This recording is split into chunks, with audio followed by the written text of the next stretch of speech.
So we will start. So hello everyone, good afternoon and good evening to everyone joining with us from around the world. My name is Shoshanik Minasyan and I'm research associate at the University of Bonn at CASES, and I'm tuning in now from Washington, where I'm currently postdoctoral fellow at the Henry Kissinger Center for Global Affairs at the Johns Hopkins University. On behalf of the University of Bonn and of CASES, I welcome you to this virtual event, and I really appreciate you for attending our today's discussion about security environment and changing security environment in the Black Sea region.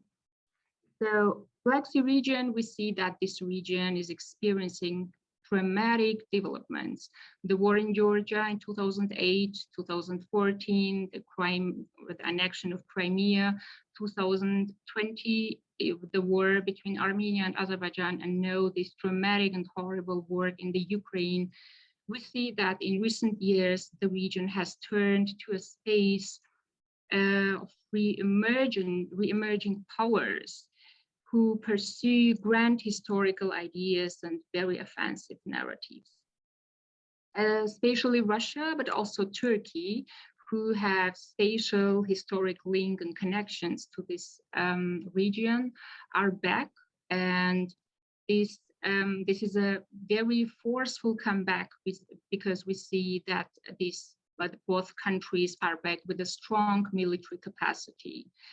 The unprovoked Russia's invasion of Ukraine, after this unprovoked Russian invasion of Ukraine, Moscow is openly challenging the established world order by threatening seriously not only the stability in the region, but also the security, the European security, but also global economy. But as I mentioned, we see that Turkey's policy is also highly ambitious in the region. We see that Turkey is moving from the pro-Western Kemalist foreign policy to a very expansionist neo-Ottoman foreign policy in the region. And Turkey's aggressive behavior in South Caucasus in 2020 and the demonstration of Turkey's growing defense industry in the war between Armenia and Azerbaijan made clear that Turkey seeks to be a central player in the region and rather than a bridge between East and West. Despite of these two countries or powers, regional powers, we have a newcomer in the region. This is China. The Black Sea region has a huge strategic importance for China's Belt and Road Initiative. And we see that China is actively trying to enhance its geopolitical influence by actively investing for infrastructure and trade network, especially in Georgia and Turkey or Bulgaria. And I'm very happy that we have this chance. It's a great pleasure for me to have this chance to discuss these topics, to discuss the current changing dynamic, security dynamic in the Black Sea region with our leading experts and its implications of the Western security policy in the region. Let me introduce our experts. Professor Daniel Hamilton, I'm very happy to see you here. He is my supervisor in Washington at the Johns Hopkins University, but he's a senior non-resident fellow at the Brookings Institution and a senior fellow at the Johns Hopkins University SAIS Foreign Policy Institute. Professor Hamilton is a very famous transatlantic expert, is very famous here in the United States, but also in Germany, and he is also president of the Transatlantic Leadership Network.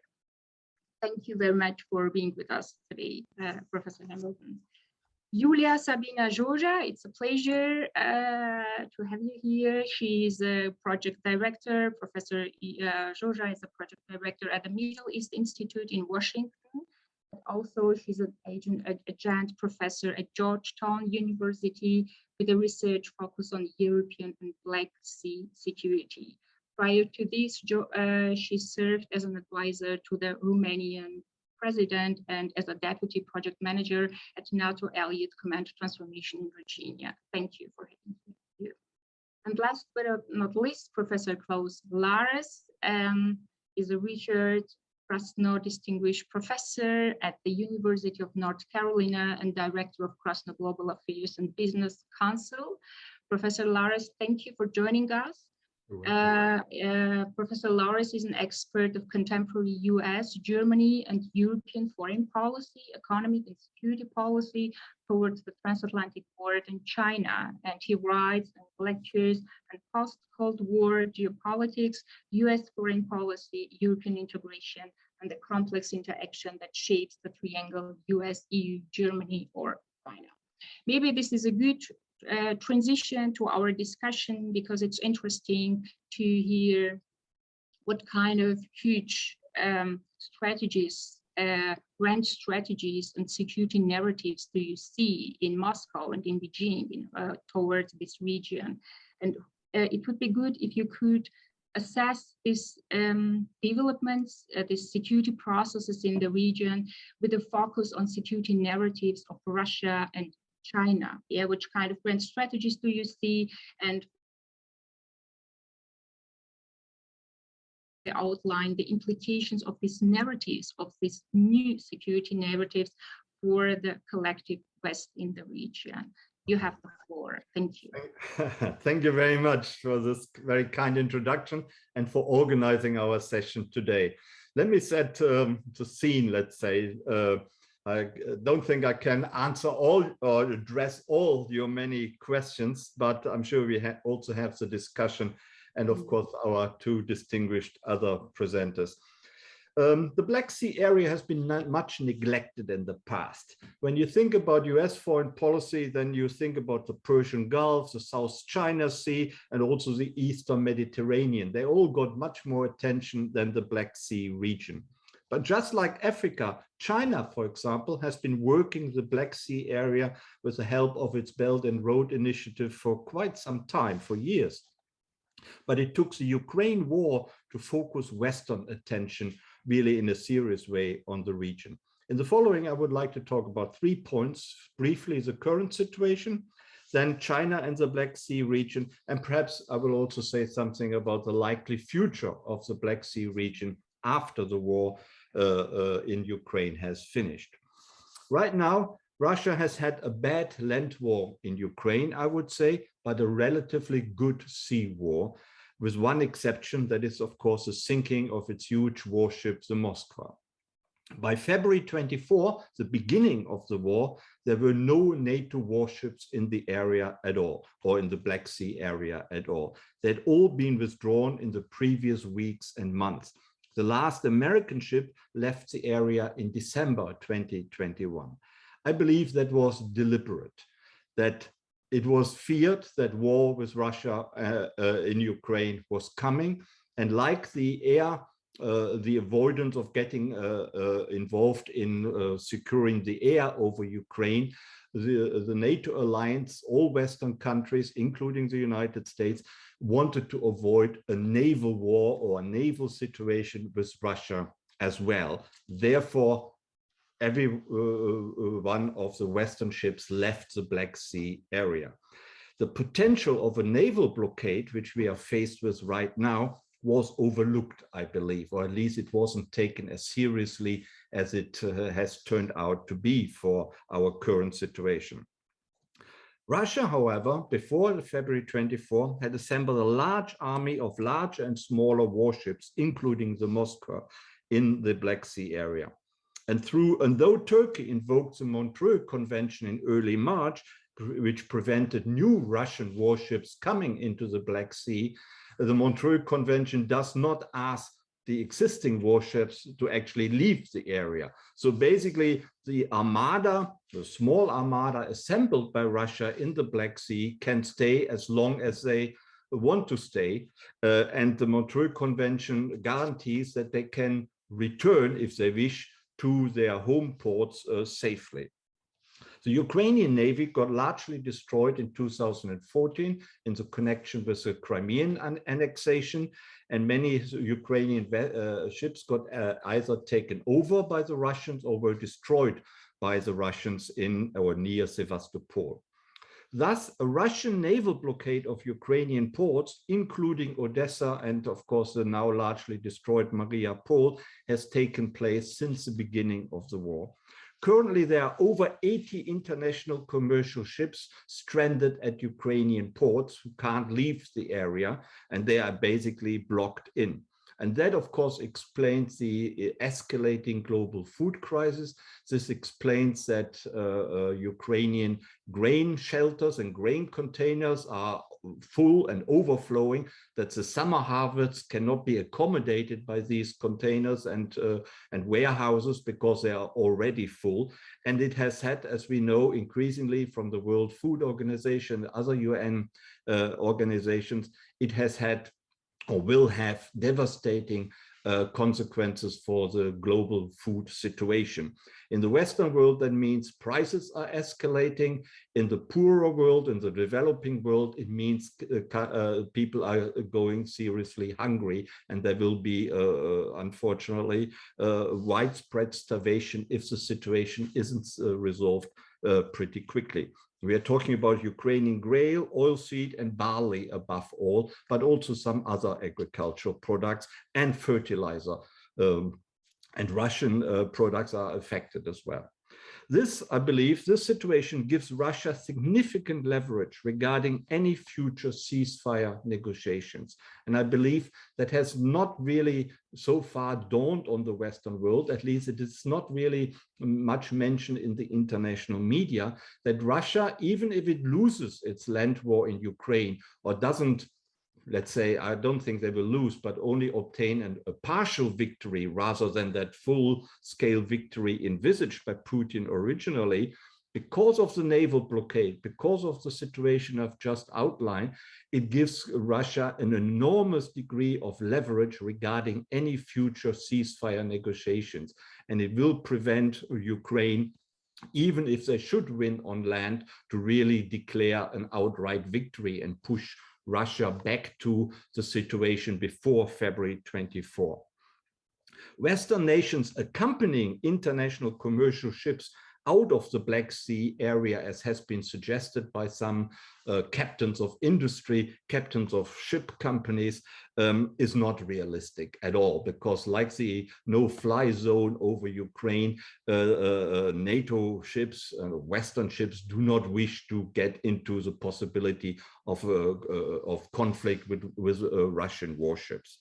Therefore, I believe NATO neglect, inattention, and also perhaps a lack of courage prior to the war has led to this situation. But I think above all, it wasn't realized. It was largely overlooked what the consequences could be. It was not thought through. Secondly, let me talk about China's rise in the Black Sea region. Since 2013, the road, with the initiative of and the creation of the Road and Belt Initiative, China has significantly expanded its political, legal, trade, economic, educational, scientific, and cultural presence via the Confucius Institutes in the Black Sea region, and has made the littoral countries dependent on it to some extent, so less so than in other regions of the world.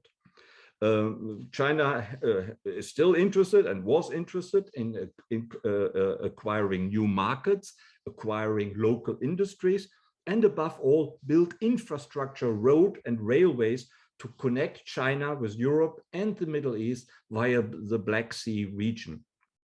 Largely, that has been confined to China's economic influence, but with some geopolitical and security implications. So that would undoubtedly increase in the future if that situation was to continue. At present, or prior to the war, China's geopolitical and security influence in the Black Sea region should not be overemphasized. It really was mostly economic and infrastructure influence. Though, as we all know, in the long run, this will have geopolitical and security implications.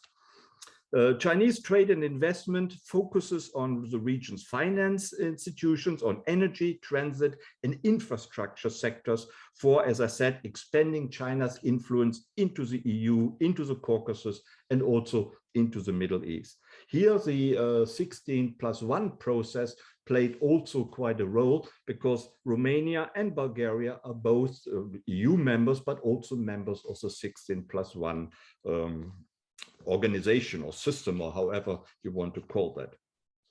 Turkey has become an important Chinese partner economically, but also security-wise to some extent. In 2010, so now over 10 years ago, 12 years ago, joint military exercises took place between Turkey and China.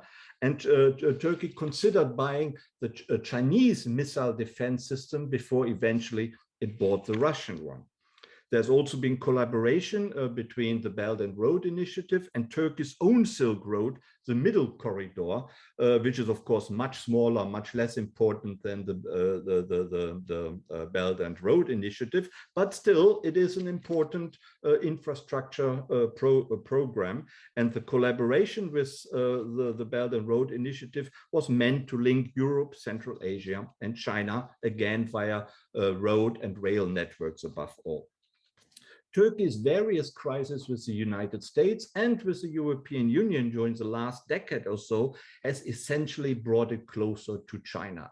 And we can see that in China's role with Turkey, China is playing the role of trying to attract countries to its side which have grievances with the United States. When you look at European countries, at EU countries, that has always been the case. I don't want to go into detail, but even with Germany, when Germany under Trump or when there were serious difficulties between Angela Merkel and Donald Trump, China was hopeful that it could push the Germans closer to its own side. And that is also clearly the policy China has been pursuing regarding Turkey. And Turkey, I must say, I think China found open arms in Turkey, because Turkey has had tendencies to really play off the United States and other countries whenever it suits its interests. Ukraine, before the war, there were close cultural and defense ties between Ukraine and China, and increasingly so. China's first aircraft carrier came from Ukraine, as well as transport aircraft and other technology products. And by 2017, Ukraine had actually become the second largest supplier of weapons to China. But of course, we shouldn't overlook China also has a large own defense technology sector. But then China overreached around about the year 2017 as well, when it tried to buy Motor Sich, a helicopter and airplane engine maker.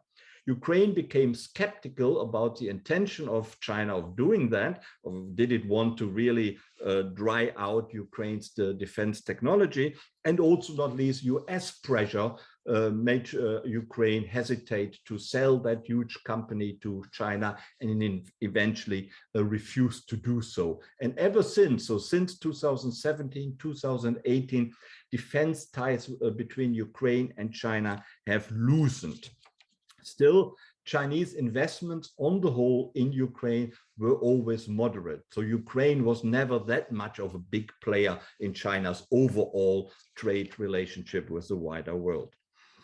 There's an increasing importance of China for Georgia.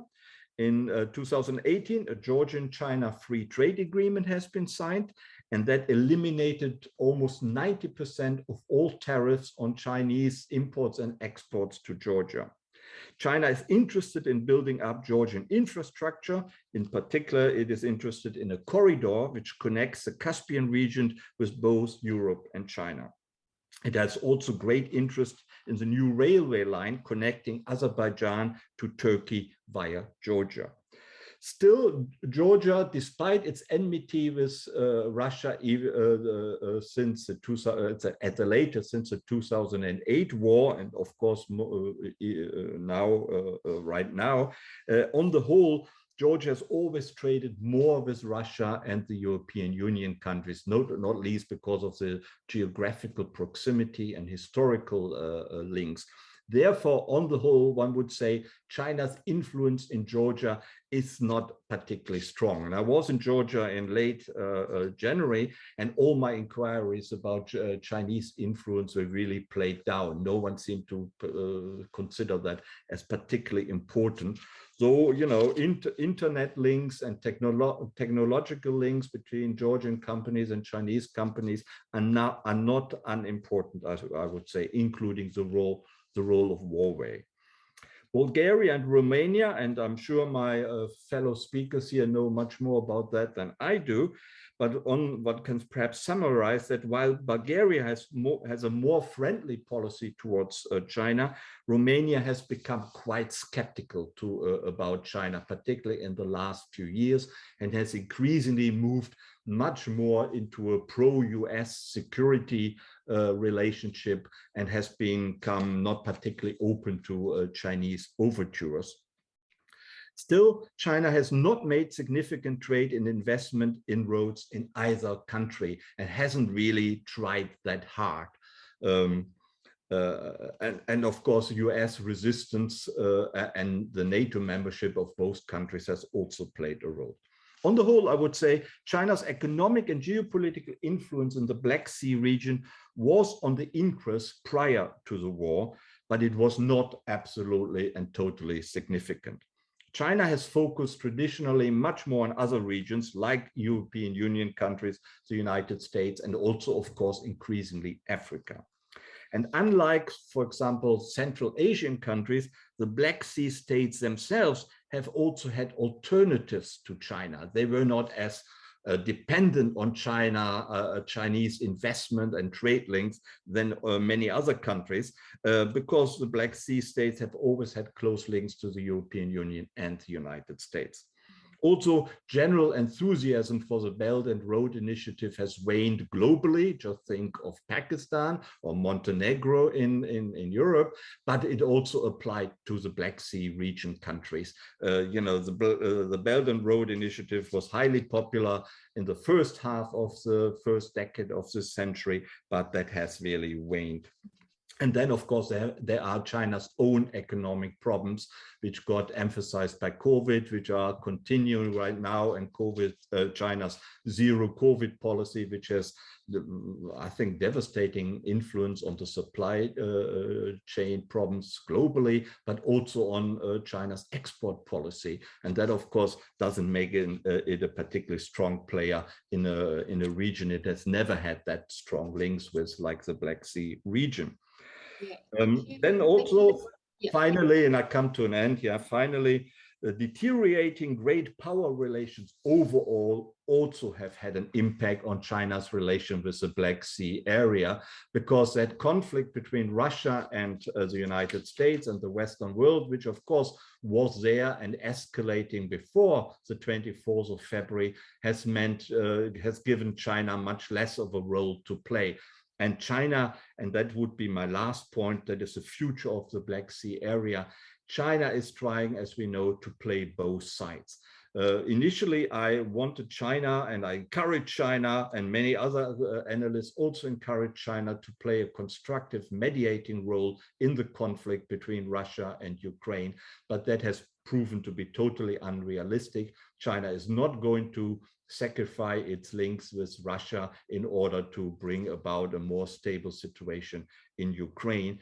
And I think it now adopts a wait and see attitude to see on which side it could come down after the end of the Ukraine war. And I think right now we are in a flux situation, and the geopolitical landscape will change significantly once the war has come to an end. And then also China will become much more active in the Black Sea region than it is now. Right now, it is largely a wait and see attitude and sitting on the fence attitude at best. And some people would argue China is increasingly coming down in a pro-Russian way, and looking at domestic Chinese voices, this would also be correct. Only internationally, the Chinese seem to be more neutral. Domestic opinion is clearly very strongly pro-Russian.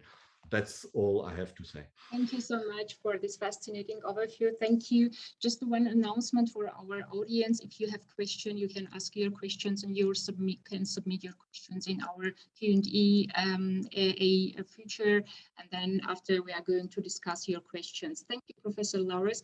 You mentioned one very interesting point, and this is a good transition to our next speaker, Turkey and China's relationship. Julia, how would you see the role of Turkey in the region? Do you see some key security narrative elements of Turkey, and how compatible are these new strategy elements and foreign policy narratives of Turkey with the policy of collective West? Sure. Thank you, Shoshani, for your questions and for hosting us. I will try to offer my 2 cents on this, though. After Professor Laures's comments, he already did a tour de force, so there's only very little that I can add. It's true. I've learned actually, or put together some things that I didn't think about before, so it was very useful to me too. Now, before I get into Turkey, as you, Shoshani, asked me, I want to just offer a very brief framework of regional policies and then figure out how Turkey fits into these. Just like European security architecture is in a constant shifting mode over the last few months through the war, so is the Eastern flank, if you want to call it that. It has gone through major security shifts over the last few months in this war, and we also see an insecurity spillover from the Black Sea region, particularly Ukraine, through Russia into the eastern flank, and as well another phenomenon, which is a spectrum of policy consolidation among eastern flank countries. To the first one, the insecurity spillover, that has created the Eastern, more of a, I'd call it semi-cohesive deterrence on the eastern flank, with the establishment through the most recent NATO Extraordinary Summit of NATO forces on the eastern flank with Slovakia, Hungary, Bulgaria, and the amping up of troops in countries like Romania, Poland, the Baltic countries. But that, just like Professor Laures was mentioning earlier, is leaving, or it wouldn't be the past, it would be still the present and the future, is leaving the Black Sea maritime issues unaddressed. And it's likely that the upcoming NATO summit in Madrid in June will not change that significantly. The summit and the member states will have to address it, but because of the insecurity in the region, and I'll go into that in a second, just like Professor Laures, I don't see much of a move that NATO can do in the Black Sea in the coming months. And then we also have this kind of spectrum of support on the eastern flank itself, and also how Central and Eastern European countries see the European security architecture shifting at large themselves. In the West, I won't go into details because I think Professor Hamilton will cover that in detail.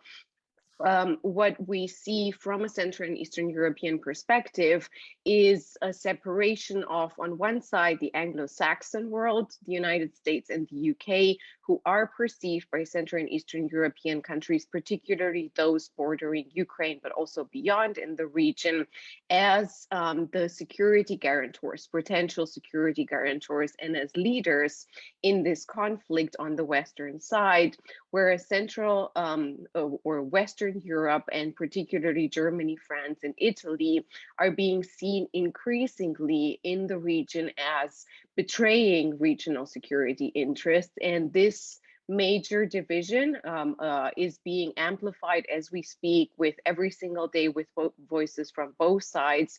And I think we'll see more of these shifts, unfortunately, in the future, with both sides will have to in the future find or take more steps to make a compromise to be able to foster European security architecture as a whole.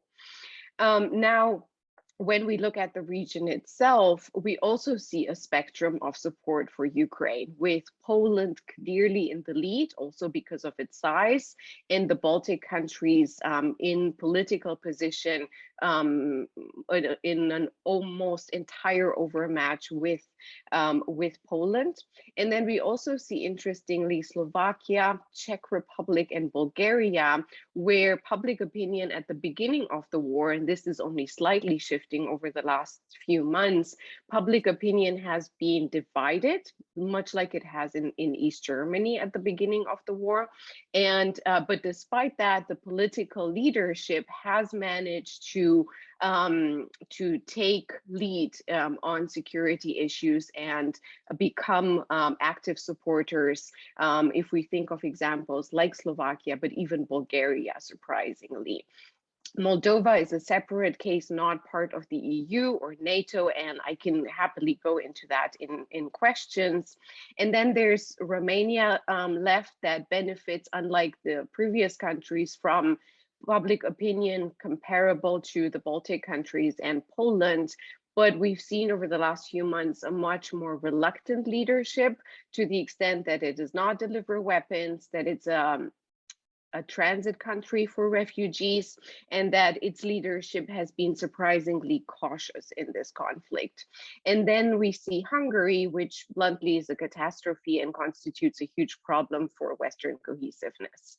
And that brings me to Turkey, which in terms of political position does not overlap with the eastern flank at all, because of geography, because of security interests, and because of different issues that are most stressing for Turkey.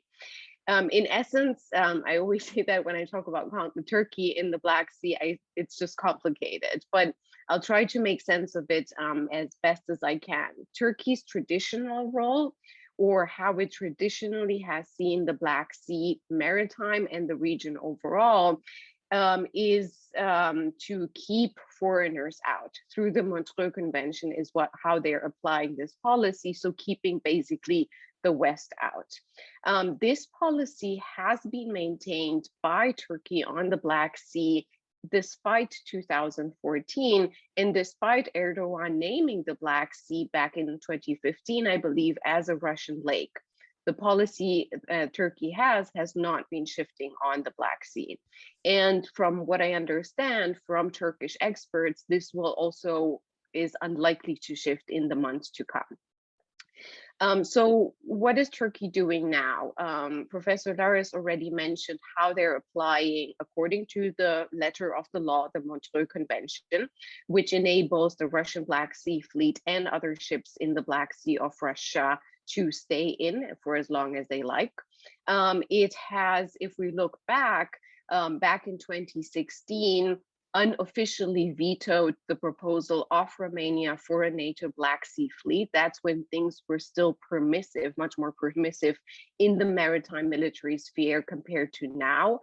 We have seen Bulgaria vetoing the proposal publicly, but then WikiLeaks revealed that Turkey was also opposed to this idea very strongly. And of course, Turkey has a maritime force focused mostly on the Mediterranean with its navy.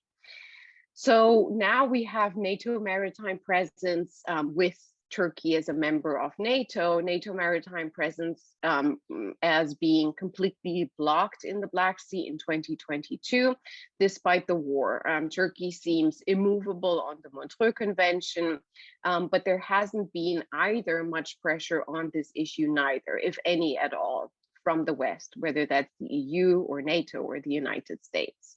The problem is so big with Turkey's position on the Black Sea that following 2016, over the last few years, Romania has been planning or starting to think about a Danube strategy to bring NATO maritime presence in that way and legally circumvent the Montreux, though that's very much still in the making and no prospect of that being implemented anytime soon. Basically, despite having 3 bordering NATO countries, the alliance is now completely deterred by Russia in the maritime domain. We see this now with a major world food crisis already in the making that is created by Russia in the Black Sea. And we see proofs of this policy with the mining by Russia of the Black Sea. Even the Turks found some mines off of the Bosphorus Channel.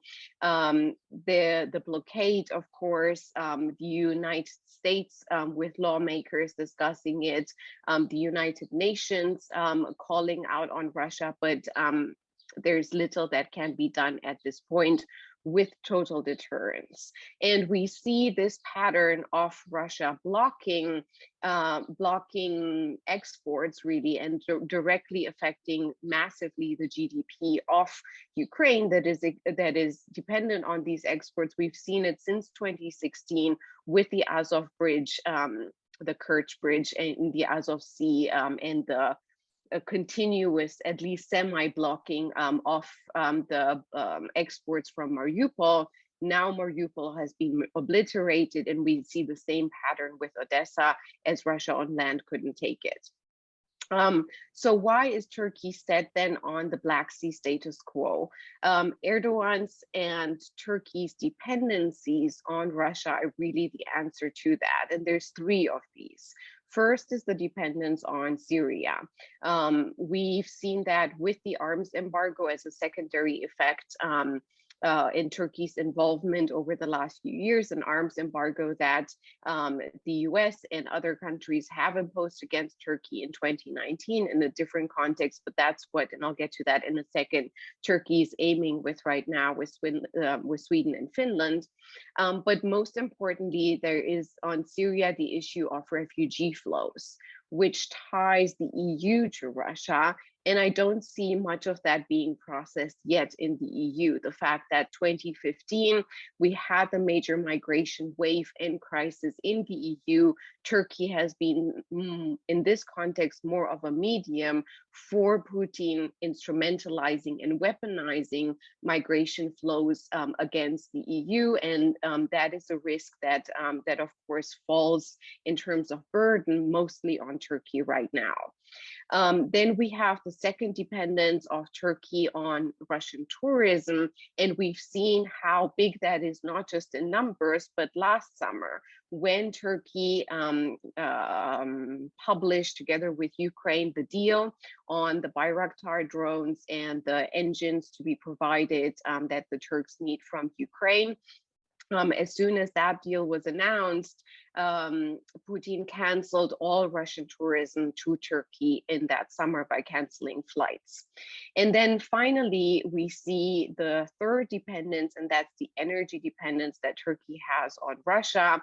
Turkey has, over the last few decades, emerged as and has made major investments into becoming a major transit country for energy, but particularly now Russian gas. And alternatives as of now do not exist because of different either technical or political issues, Iran, Azerbaijan, Kazakhstan. And there's of course also the problem that Turkey has with the nuclear power plant and Russia's involvement in that. Now, the reason why Turkey is blocking Sweden and Finland is not really related to that. It's more of another reason. We have the arms embargo that Sweden and Finland are imposing, and Turkey is basically, in my understanding, trying to bargain to lift this embargo and get other US benefits. And this would explain, I think it was yesterday's Erdogan's mercurial outburst on Greece and the F-35s. And then the last question that you, Shoshanik, asked me, and I want to briefly just throw some things out there, is EU-Turkey relations and what can be done on the Western side, on the EU side, with regards to Turkey and with regards to the Black Sea region. Of course, it goes without saying that migration policy is the biggest issue. And we know now since 2015, with different problems within the EU, that migration policy needs an overhaul. but we still have the issue of the dilemma that needs to be addressed to get a better deal for Turkey as well, and to safeguard Turkey as a transit country for migration. The EU can also act in parts of it as a mediator to smooth out US-Turkey relations, because we know that a lot is dictated when it comes to Turkey by what the US can do or has already done to Turkey. And so the aim in the medium and long term would be to find ways to decrease overall anti-Westernism in Turkey, because that's in the EU interest. However, this will be costly and will have to connect security and migration as concepts more, and to help Turkey reduce, in the end, Russian dependence. And that's a very complicated equation over there. Then on energy, the EU can and should get more serious about Caspian resources. We've seen incremental moves on that pushed by the US through the EU Commission before the war and now in the first few months of the war, but a lot more can be done there.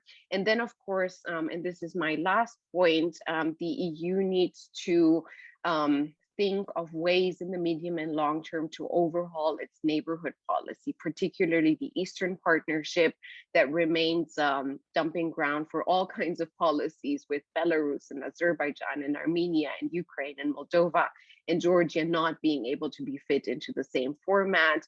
But the Eastern Partnership now needs to develop more of a security dimension, become more present in the region, in the Black Sea region, with the aim of stabilizing conflicts and with the aim of genuinely pushing Russia back, which of course is in Turkish interest. So there's a lot to be done on the Western side to conclude when it comes to Turkey, but all of this is complicated and costly and will take a long time. Thank you. Thank you so much. Just one question. Do you see or think that Turkey is now re-evaluating its foreign policy? Because we know that Turkey was and is a very crucial partner for the global West, for the collective West. And because Ankara is the only power who can resist Russia's moves in the region. But now we see another development. Do you see that Turkey will be careful to avoid eventual confrontations with Russia in the future? Yeah, that's a very good question, and I'll try to be as brief as I can. I think in the now and long term, because of these dependencies that cannot be cut right now, energy, refugees, Syria, etc., Erdogan will be forced before and after elections to continue to balance out the policy, to not upset Putin too much, because he cannot move away from these dependencies that partially he himself and the elites have created. But my feeling is that there is an overhaul in the strategic thinking of Turkey and of Ankara specifically through this war. The reality is that much like other countries, including in the West, we are guilty of the same mistakes. Ankara has overestimated to a very high degree Russia's power and military capabilities. And one of the effects of that has been that now it starts to be revealed within the Turkish elites that the S-400 acquisition was just money thrown away. That's not great, but it also will I'm hoping that we will see a shift in the elite thinking in Ankara, both in Erdogan's circles, but also in the opposition, that many of the opposition leaders have been openly pro-Russian and pro-Putin, kind of feeding the narrative of the strongman that we've seen in Turkey and in other places, especially in the region. And I think this war is forcing them to change that assessment. How that will be translated into an alternative reduction in anti-American sentiments and anti-Western and anti-NATO sentiments, that's still very much in the cards and will depend on what strategic narratives and what strategic overthinking Ankara, both opposition and in power, will embrace as lessons learned from this war. I have no reason to believe that there is a guarantee that one strategic realization that Russia has been completely overestimated will lead to the other effects. They're not necessarily related, that we'll see more of a pro-Western stance when it comes to Turkey. I think that will more be determined by how much President Erdogan, how successful he will be in his bargaining and how much the West is willing to give. Yeah. Thank you so much. Professor Hamilton, so how should the collective West manage with this, or in this new security environment? Which kind of implications do you see? And maybe my second question, you can answer it. The German foreign minister Annalena Baerbock says we shouldn't allow Russia to win this war. And Putin says Russia will win this war. How well do Russia and the collective West knew each other? Apparently we're not as well as we thought. Let me thank you, Shoshana and Klaus and Julia for this session, and colleagues in Bonn. Guten Tag, es ist Abend dort. Well, let me try to engage here, but try to be brief, so there's a bit more discussion. I think from a U.S. perspective, if you look at U.S. interests over the last number of years, there was sort of a stepping back of the United States from this region. It didn't start with Trump. It actually, you could see much of it in the Obama administration, if not before, that this was not a priority region. There are lots of other challenges going on. A number of us, however, were making the case, in fact, the opposite was true. At least for 15 years, we've been saying the Black Sea region is increasingly an important strategic frontier, also for the United States, for a number of reasons. One, and this is before the war, so one was simply the energy security dynamic. Another is, this euphemism of frozen conflicts. I hate the term because it is immediately a misleading term.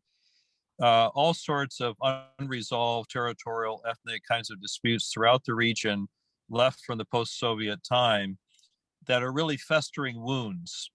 They're not frozen in any sense, as we see. They sporadically erupt. And this region is, front and center for many of them.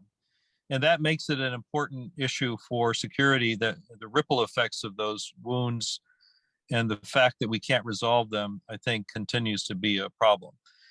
A third area of strategic importance for the region, I think, is that it's the crossroads. It really is the region that connects the post-Soviet space, Russia, with Europe, with Eurasia and China, and with the Middle East, the broader Middle East. And all the flows that we're talking about here come through that region, which highlights, I think, an important, at least for me, area of the region is the connectivity it provides. It's building connections. It is the connective area for all sorts of flows, and we've mentioned a number of them now. So I think even before the war, there was a case to be made that this region was increasingly strategic for many, if you mention the collective West, but I think for Russia, China as well. Now, of course, that importance, in my view, has been amplified. The war has made it clear that this region is central to Europe's future. Ukraine is the crucible of change for the future of Europe, period. It's not a peripheral episode. It is central to where, not only where Europe ends, but what Europe represents. And that's the deeper historical question, I think, and it is a question for Europeans to have to consider. The second, though, is that this region abuts, two turbulent zones, the post-Soviet space and the Middle East. And, we should be asking ourselves, do we want a prosperous, stable, resonant, democratic space throughout the Black Sea, which would have huge ripple effects throughout Russia and beyond and into the Middle East? Or do we want a turbulent, fragile, sporadically violent zone in which next to the Middle East, next to the turbulent, violent, sporadically violent Middle East, plus an uncertain future for the post-Soviet space? It seems to me the question answers itself that we have our own interest in that. So often I think the question many Americans would ask, why are we involved? Why, this is a very far away place. Why is the United States involved? And my argument would be US interest in this region is simply derivative of 4 enduring interests the United States has in Europe itself. And I think they're fairly simple. These are interests the United States have had for a couple hundred years that we've been engaged in this. And particularly in the post-World War II environment, I think of maintain and be guided by these interests, whether we articulate them this simply or not. And the Black Sea is derivative of those interests. So first of all, the United States wants, we have an enduring interest in a Europe that is hospitable to democratic and economic freedom. And over decades, we've acted on that interest. We support democratic allies across the continent. We support European reconciliation and integration, support for a single market across Europe and expanding that market. And so we have an interest, the US has an interest in consolidating the democratic transformation of Europe to extend as far as possible across the European continent the space of democratic economic freedom where war simply doesn't happen. And to the extent that the Black Sea can be part of that space, the US has an interest in working to advance that goal. I think second, the United States has an interest in a European continent that is at peace with itself. The American people will be the first to cheer if Europeans were prove capable of resolving their own conflicts. Unfortunately, it doesn't seem that this is the case. And despite American tendencies to pull back over many, many years, we're always pulled back into the European issues because it doesn't seem Europe is capable of dealing with its own security problems. And so if you look at the Black Sea region now, of course, that's front and center, not only Ukraine, Russia, but the whole set of historical animosities, multiple crises all along the shores of the Black Sea, a number of these festering conflicts that affect all the countries of the region.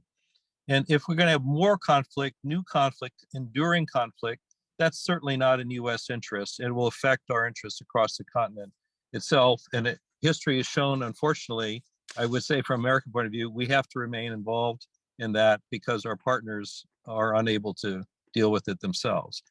Third, the United States has an interest that significant parts of Europe are not dominated by any power or combination of powers hostile to the United States. It's a basic self-interest of the United States. We fought 2 world wars and a Cold War on that premise. And we're looking at now a war in which a power is trying to dominate again much of Europe. It is trying to undo, in fact, the entire post-Cold War order. And that certainly affects US interests. So to the extent that elements in Russia want to treat the Black Sea as Russia's, special preserve, if you will, and the countries in that part of its sphere of influence, that affects US interests directly in the stability and cooperation possibilities across the continent itself.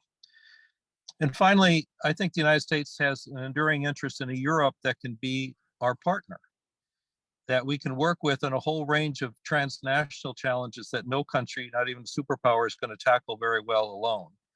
Europe has the potential to be that partner, but it's a very uneven partner in many of these areas. And so the extent that a confident, capable, outward-looking Europe can be that partner, that's in the US interest, not a Europe that's so beset by turmoil or focused on instability all across its periphery that it turns inward, that it looks only at itself, it can't step out and do a lot of other things. So I think those are simple US interests that continue for Europe, and you can transpose them to this region in particular. So if it comes down to what do we do, I think there has been a recognition because of the war that we have a stake in the matter, not just in the land conflict, but in the broader sea issues that Klaus and Julia have mentioned as well. So the region itself. I think we will look to the Ukrainians in Ukraine for how this will work. I don't believe, despite some references to how the war ends, I don't think it's going to end. I think the idea of some negotiated settlement at the moment, just I don't see any possibility of that. What I see is a contested line of control that cuts through Ukrainian territory based on where the forces on the ground will be.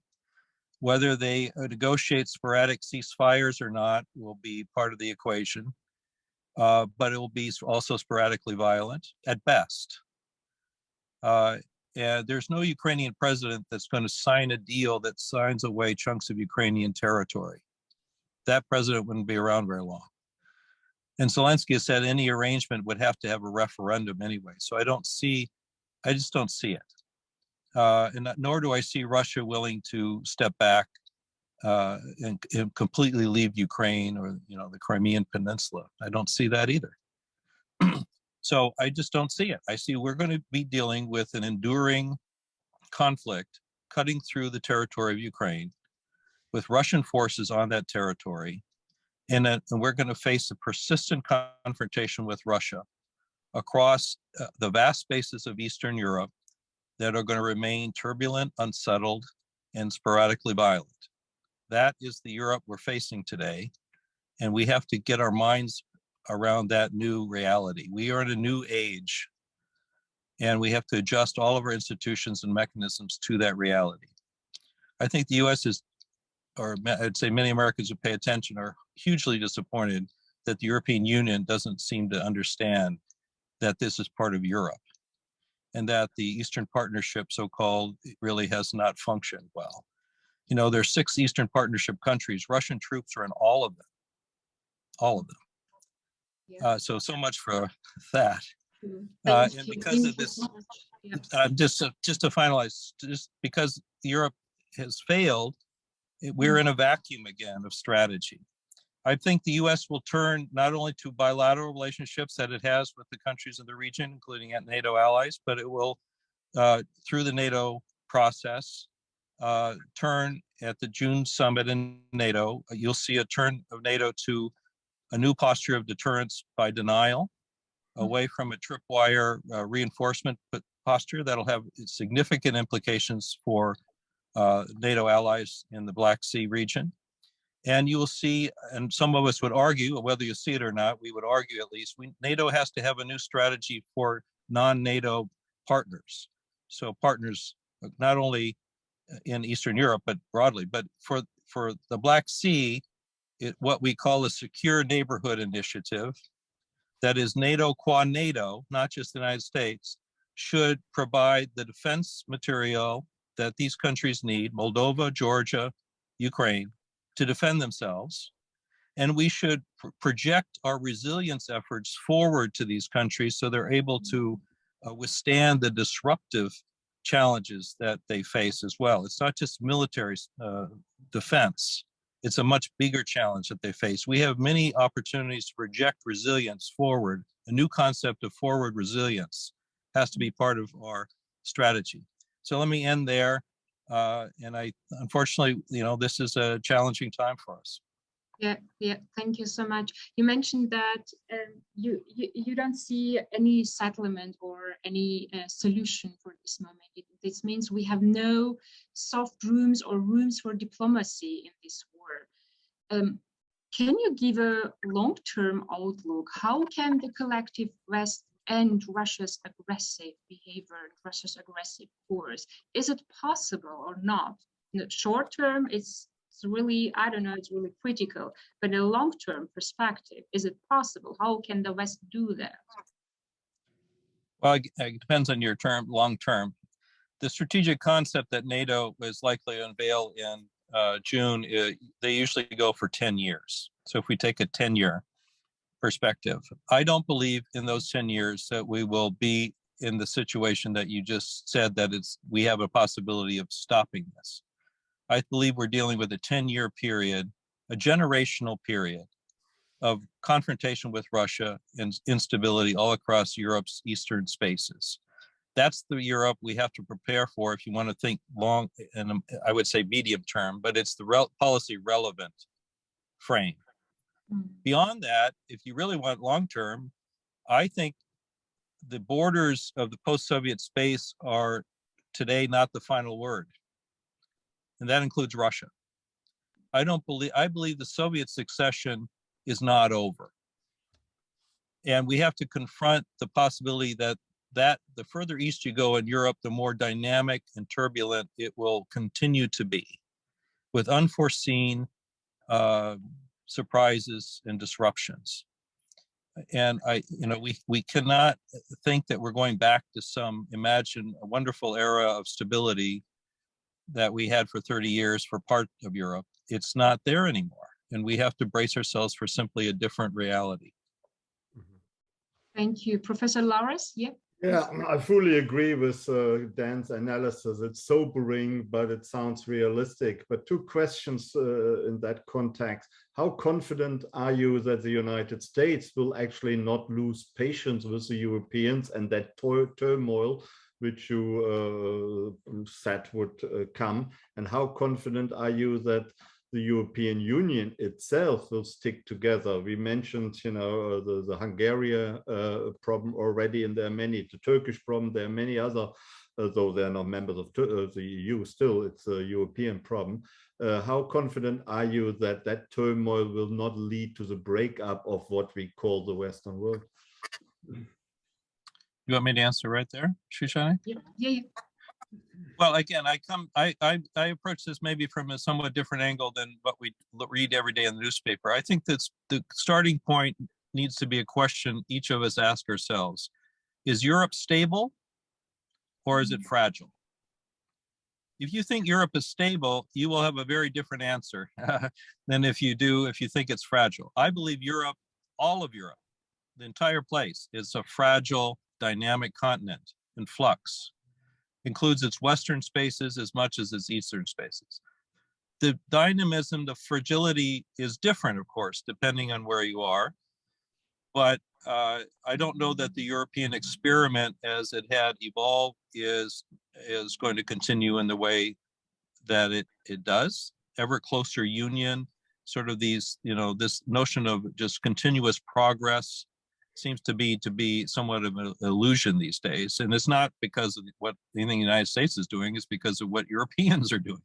And that leads to, our interest, will the US get tired? Well, everyone always thinks the US is getting tired of things. We're still in the Balkans, years, decades after those wars.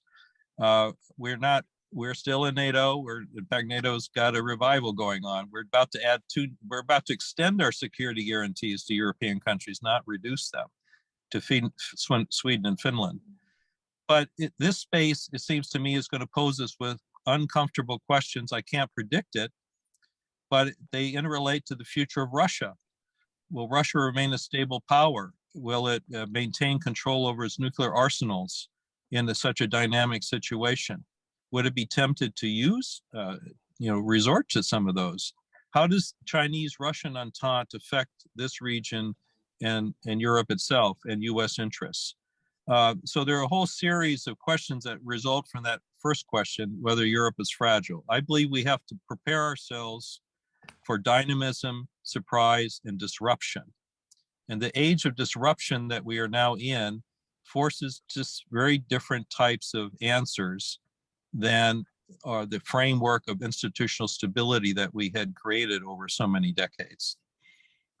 And that also, if I may add, that also asks the questions, what about the domestic situation in Russia? Could there be another revolution, a post-Putin development? And that would, of course, change the whole balance sheet once again. Yeah. Yeah, it's really, the situation in Russia is not really clear but I see that big part of Russian supports this course in Russian war in Ukraine, really, and it's dangerous to see the support.